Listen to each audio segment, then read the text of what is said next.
What's up, everyone? Welcome back to the workshop. Happy New Year. We're going to talk about essential woodworking tools, and I'm going to start with PPE, personal protective equipment. You're going to want to have some kind of hearing protection when you're working in the workshop.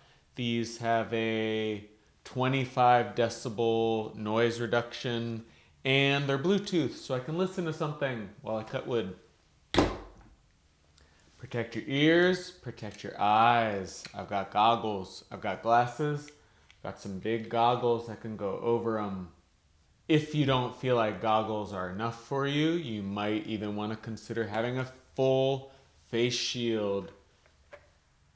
Nice and protected. I like that. If any kind of wood wants to shoot up at you, fully protected. I like that a lot. Also want to protect your lungs. I am always wearing at least a KN95 mask in the shop. A lot of times I have an N100 mask if I am doing any sanding. And even though I do most of my cutting outdoors, it still seems like sawdust wants to make its way back into the workshop. I have a HEPA filter installed. Beyond PPE, you also want to consider what you're wearing.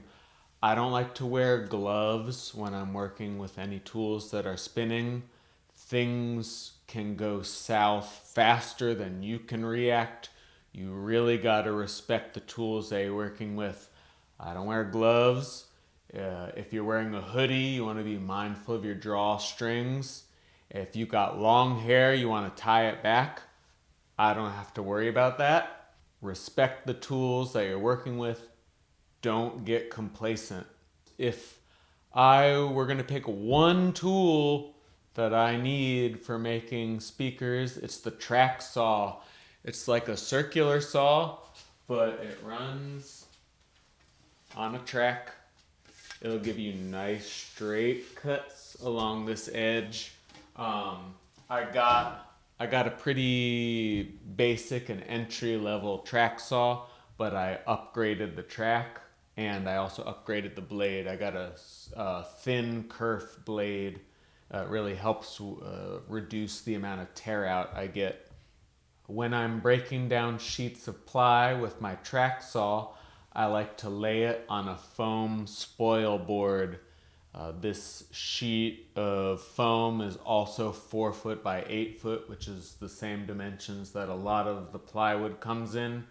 It fully supports the wood and I can run my saw into it, and I like that the wood is fully supported. For a long time I was trying to cut plywood on sawhorses, and I really didn't like, as you made the cut, the wood would start to sag down. It could tear out and break at the end of your cut, or if you're trying to do it in the middle of your sawhorses, the wood will sag and pinch on the saw blade. If I could go back, I would have switched to doing this on a foam spoil board a long time ago. Next up, also essential, I have a palm router.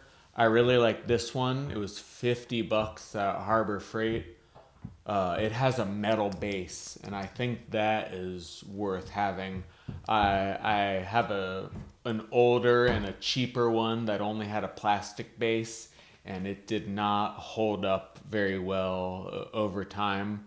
It has now become just a dedicated circular cutting router. This is what it looks like. It's on a board, and I have different holes laid out to cut different size circles, but there's too much play in this plastic base. I've even had to glue it back together in some places where it cracked. Make sure you get one with a metal base. I am a woodworker, so I have more tools than are really necessary, but I also have a giant plunge cut router. This is not something that you need at all. It's just something that I happen to have on hand, and I use it for rounding over the corners of my speakers. There's a few important router bits that you need. I like to have a straight cut bit that's for plunging into wood and routing out grooves. I also like to have a template bit which has a bearing on the end of it so that if you put two pieces of wood together, the bearing will ride along one of those pieces of wood and you can make very accurate and repeatable cuts. And I also have a roundover bit. I think it's worth rounding over the corners of all your speakers. If you're moving them around on the road, it's really going to help you reduce the amount of damage that they get. I also have a contractor's table saw, a really small table saw. I think you could probably get away with just using a track saw and a router, but I have a table saw. It's really nice for making repeatable and accurate cuts. I like to use a metal ruler. I have a couple of these. It's metric on one side and inches on the other. I actually tend to do most of my work in metric. I just find it's easier to work with. I can divide things by two really easily and quickly. I didn't like using a tape measure. I felt that the play at the end of a tape measure was too much. And if you are going to use a tape measure, do yourself a favor and use the same tape measure every time. They're not always accurate. It's nice to have a couple squares on hand to make sure that all your walls are squared up. I've got a couple here. And I use a lot of clamps. Well, I shouldn't say a lot of clamps relative to what some woodworkers use. I have 4 3-foot clamps and I have 3 2-foot clamps. I broke one. I used to have 4. The 4-foot clamps and the 3-foot clamps are awesome. I've also got a couple of really short ones that I don't use all the time, but they're nice to have around.